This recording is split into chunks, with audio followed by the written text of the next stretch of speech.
Magandang araw sa inyong lahat. Muli, tayo ay magbabasa sa ating part 2 of our subject on the two natures of Christ, otherwise known as the hypostatic union of Christ. With this same book that we have just read, the history and the theology of Calvinism, authored by Kurt Daniel.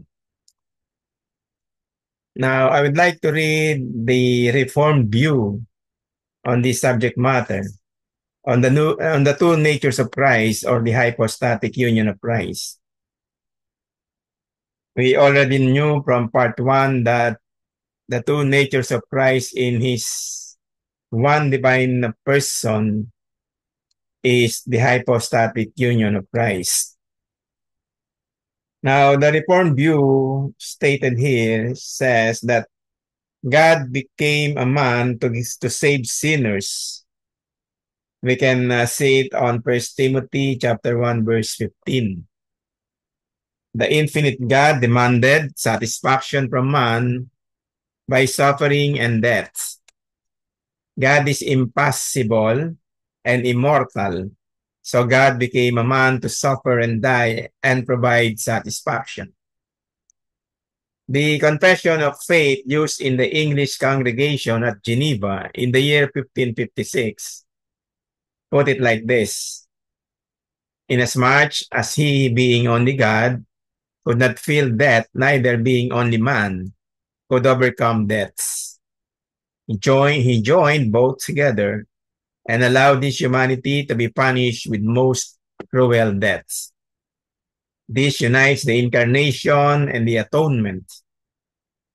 Calvinists say that Christ suffered and died in his humanity, not his deity, and that his one person was made a curse for his people in Galatians chapter 3 verse 13.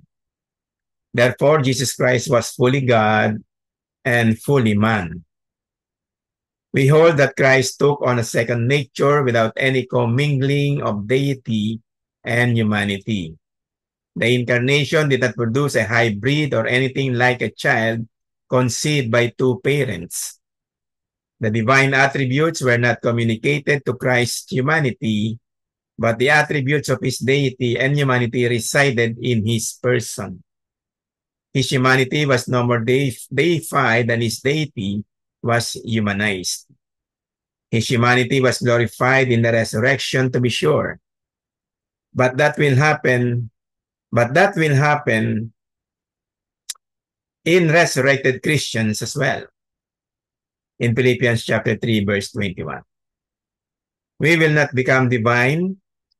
To say his humanity was deified implies that humanity of Christians will also be deified.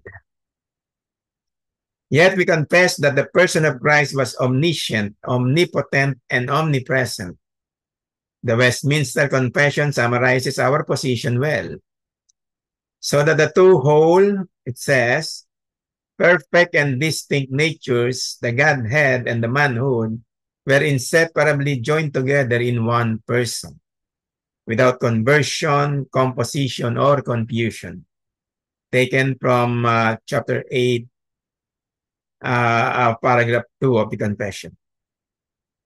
Now, the Second Helvetic Confession stated that these are bound and united with one another in such a way that they are not absorbed or confused or mixed, but are united or joined together in one person.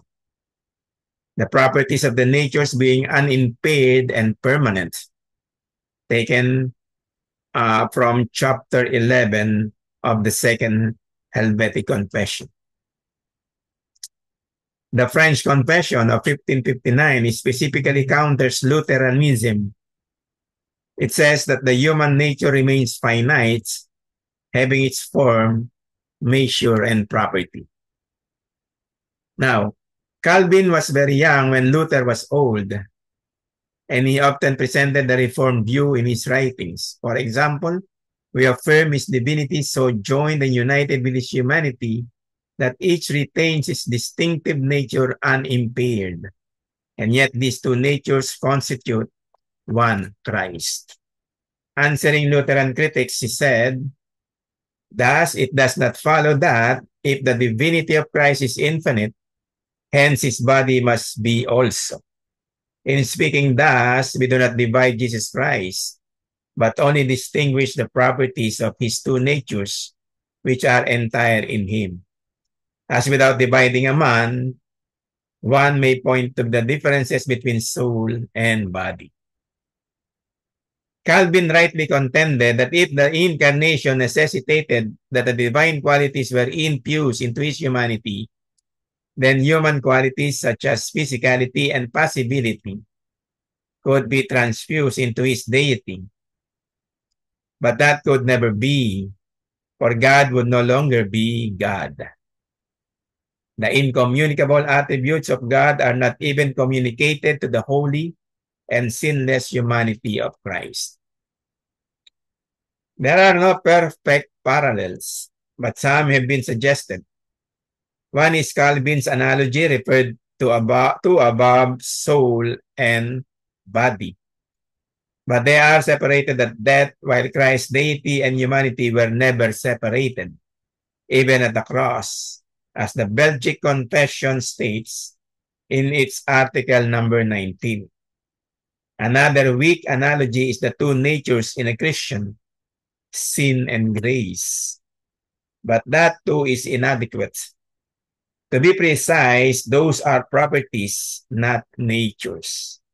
Once we were totally infected by sin, presently there is a combination of the two. The one day there will only be grace and holiness. The perichoresis of the Trinity has bearing on the hypostatic union. There is only one divine nature, and the three persons are forever united but distinct. When it is said that they are each in the other, it cannot legitimately be said that the distinct qualities of each is transferred to the other. If the Lutheran idea were correct, one might logically suppose the first person's distinct fatherhood is transferred into the Son if carried out throughout the Trinity would erase the distinctive qualities of each person. Now, leaving a modalist non-Trinity. The Trinitarian perichoresis is a deep mystery, but must not be misunderstood so as to minimize or eliminate the three distinctive personalities. Nor does the shared divine nature minimize the distinctiveness of the persons. Neo-Orthodox speculation in this area is sometimes too speculative and unhealthy. And that ends our part 2 of this reading on the subject of the two natures of Christ, or the hypostatic union of our Lord Jesus Christ. More readings to come sooner. And I would like to greet you once again a very pleasant day, and God bless everybody. See you on our next reading. Bye-bye.